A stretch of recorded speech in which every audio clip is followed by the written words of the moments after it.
Parlez-nous un peu de votre pratique et de votre parcours pour qu'ils sachent, pendant que vous expliquiez ce que vous avez à partager avec nous.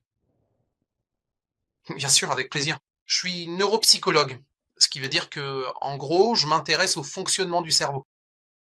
Ma passion, c'est d'essayer d'aider les gens après, par exemple, un traumatisme crânien, un AVC ou simplement un déclin général, ce qui parfois n'a pas vraiment d'explication claire. Exactement le genre de choses dont vous parliez un peu plus tôt. Quand les gens commencent à décliner, ils deviennent oublieux. Ils se demandent: «Est-ce que j'ai une démence ou pas? Qu'est-ce qui se passe exactement?» Et vous savez, pendant longtemps, il y avait si peu de choses qu'on pouvait faire pour le cerveau. Le cerveau était considéré, on en parlait comme d'une boîte noire. On ne pouvait pas y accéder. On ne pouvait pas le regarder et on ne pouvait pas le réparer. Comment voulez-vous réparer une chose pareille? Ensuite, on a eu la cartographie cérébrale que vous avez montré tout à l'heure avec la topographie de cette dame dans les années 70 qui commençait à décliner. Je fais moi-même ces cartographies cérébrales. Je peux vous dire que la cartographie cérébrale que vous avez montrée est spectaculaire. C'est une transformation spectaculaire. Et il faut des mois, voire des années de coordination très très minutieuse de nombreux éléments différents pour que la personne puisse obtenir ce genre d'amélioration. Donc, ce que l'on sait, c'est que lorsque le cerveau décline, il y a plusieurs choses qui déclinent. Et ce n'est pas seulement le cerveau, c'est tout le corps. Nous avons des mitochondries dans les cellules de notre corps et dans les neurones de notre cerveau. Plus vous avez de mitochondries, mieux vous fonctionnez. Dans les mitochondries, que l'on appelle la centrale énergétique de la cellule, il y a aussi l'ATP, qui est le carburant de cette centrale. L'ATP, c'est comme le carburant que vous mettez dans votre voiture. C'est ce dont notre cerveau a besoin. L'adénosine triphosphate, c'est ce qui fait fonctionner le tout. C'est ce qui fait fonctionner le cerveau. Il y a aussi une autre substance, la cytochrome C oxydase. Et je vous promets que je ne vais pas trop entrer dans les détails scientifiques, mais je veux vraiment que tout le monde comprenne la science. Mais je veux aussi mettre en avant le génie pur de David. C'est là où je veux en venir. D'accord. Donc, vous avez la cytochrome C oxydase, qui est le messager du cerveau. Elle capte les bons électrons sains qui entrent dans votre corps, que ce soit par l'oxygène que vous respirez ou par les aliments sains que vous consommez. Vous prenez des électrons de cela et vous les associez avec du calcium, avec du potassium, qui vont partout où c'est nécessaire et accomplissent leur tâche. Donc, entre ces trois éléments, la CCO, l'ATP et les mitochondries, vous avez tout le mécanisme de l'auto-guérison, dont Eugénia a parlé. Le corps peut se guérir lui-même. Il le fait, n'est-ce pas? Je veux dire, pensez à toutes les choses terribles qui arrivent aux gens et pourtant ils semblent guérir. Et même il y a bien des années, quand nous avions beaucoup moins de médicaments et d'interventions, les gens guérissaient de blessures assez graves. Mais cela repose sur le fait d'avoir toutes les conditions qui permettent à vos tissus de guérir. C'est-à-dire suffisamment de mitochondries, suffisamment alimentés par l'ATP et aussi activés par la CCO.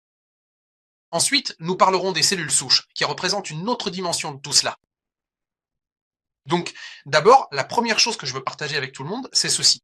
Il y a plus de 30 ans de recherches solides qui soutiennent l'efficacité de la photobiomodulation, ou thérapie photomodulatrice, peu importe comment vous l'appelez. À tel point qu'il y a un chercheur de Harvard du nom de Dr. Michael Hamblin. Est-ce qu'on l'a, ce petit visuel? Je voulais le partager avec tout le monde. Tu peux le mettre toi-même? Et Nat devait nous le montrer. Ok, parfait. Voilà. Merci beaucoup, Nate. Alors, tout d'abord, je veux juste que tout le monde voit ça. Et si vous voulez, copier cette URL en particulier, qui va vous mener à la revue du docteur Michael Amblin sur la photobiomodulation de 2016 et puis une autre en 2018.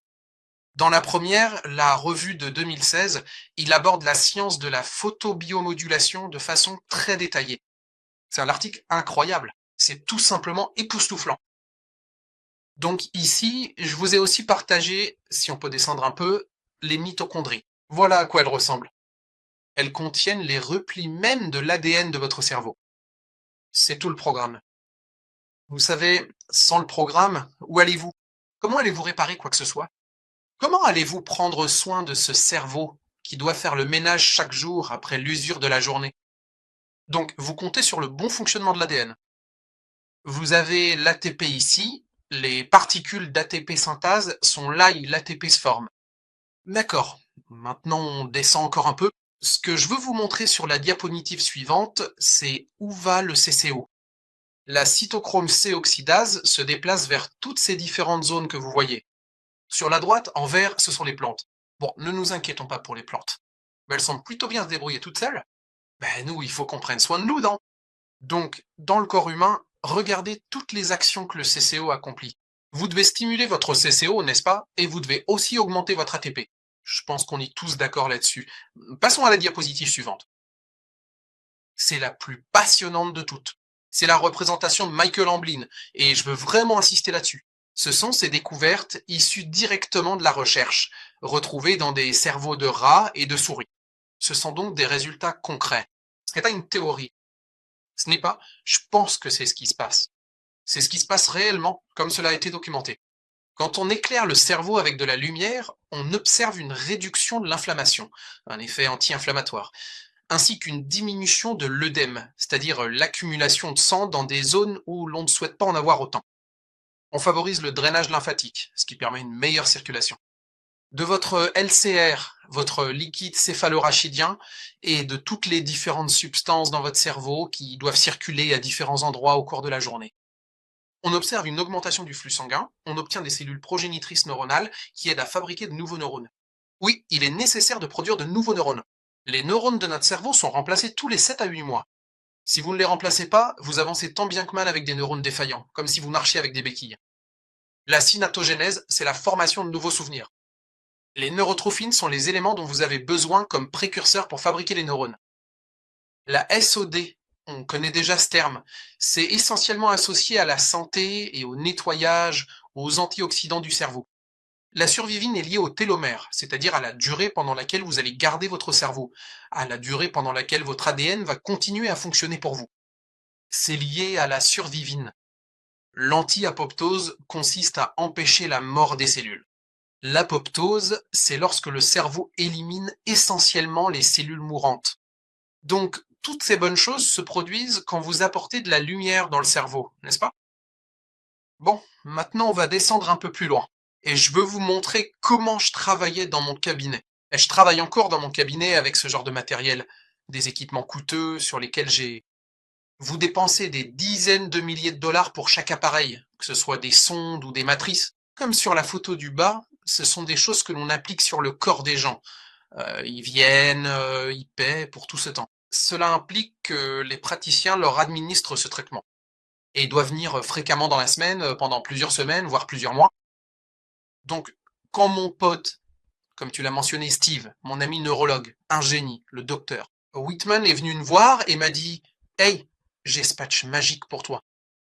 Je lui ai dit T'es fou, quoi? J'ai dépensé des dizaines de milliers d'euros en matériel pour soigner les gens et t'es en train de me dire que ça peut suffire? Il me répond Oui, ça marche pour tellement de gens. Tu devrais vraiment essayer. Donc maintenant, je voudrais passer à mon témoignage personnel. Toi, t'as donné le tien, si tu veux. Je vais faire le mien rapidement. À l'époque où on a eu cette conversation, je consultais des neurochirurgiens pour mon dos. J'avais de gros problèmes de dos. Je savais que j'avais un disque qui avait fait une hernie 4 fois. Donc en gros, en regardant l'IRM, c'est comme s'il y avait plus de disque. C'est tout plat. Et évidemment, ça veut dire que je rebondissais, mes vertèbres tapaient sur les nerfs. La douleur était atroce. Ah, est-ce que je dois me faire opérer? Est-ce que je ne devrais pas le faire? Je n'ai pas envie de me faire opérer. Et puis le patch est arrivé. 3 mois plus tard, la douleur avait disparu. 4 mois après, j'étais de retour sur le tapis de course, sur l'elliptique. Je courais, je faisais du jogging, je faisais tout ce que je voulais. Ce qui m'a montré que ce n'était pas seulement que ça enlevait la douleur, que ça réduisait l'inflammation. Ça faisait ce dont tu parlais, Gina. Ça a remplacé l'intérieur du disque, parce que ça remplace le collagène dans le corps. Je connais rien d'autre qui puisse faire ça. Honnêtement, je sais pas. Et comme je travaille dans le secteur de la santé, j'ai examiné presque tout ce qui existe pour aider mes patients. Cela m'a vraiment convaincu. Maintenant, pour vous aider à comprendre comment cela fonctionne, je vais juste vous montrer une dernière chose si nous pouvons descendre. Ouais. Nous en arrivons donc au génie pur de l'homme qui nous réunit tous aujourd'hui. David Slot. Qu'est-ce que c'est? Il s'agit d'imagerie thermique. Voilà à quoi ressemblent les gens lorsqu'ils se tiennent dans le noir, sans aucune lumière sur eux. Mais Vous réalisez une image thermique d'eux? Ce que vous captez, c'est la lumière qui émane d'eux. Et qu'est-ce que cela signifie? Notre corps émet constamment de la lumière proche infrarouge, n'est-ce pas? Vous ne pensiez pas qu'il y en avait autant, n'est-ce pas? Je veux dire, il y a une raison pour laquelle le FBI et la CIA peuvent voir à travers les murs des bâtiments et repérer une personne vivante à l'intérieur en utilisant cette imagerie thermique. Cela signifie que notre corps émet une quantité énorme de lumière proche infrarouge. Voilà ce que David a fait. Il a inventé quelque chose qui capte cette lumière proche infrarouge émise par notre corps. Il nous dit de le placer là où les cellules souches sont le plus concentrées dans notre corps. Parce que, comme vous le savez probablement si vous en avez entendu parler ou lu à ce sujet, c'est dans le liquide céphalorachidien, ici, au niveau du cou, ou autour du nombril. C'est ça. On sait tous que c'est relié au placenta, relié au nombril. Donc, vous le placez là. Juste à cet endroit, cela renvoie la lumière que vous émettez dans votre propre corps et commence à faire toutes ces choses magiques dont j'ai parlé tout à l'heure. Augmenter l'ATP, stimuler la CCO, réparer vos mitochondries, et puis oui, activer aussi les cellules souches. Donc, ça franchement, pour quelques euros par jour, c'est une invention vraiment remarquable.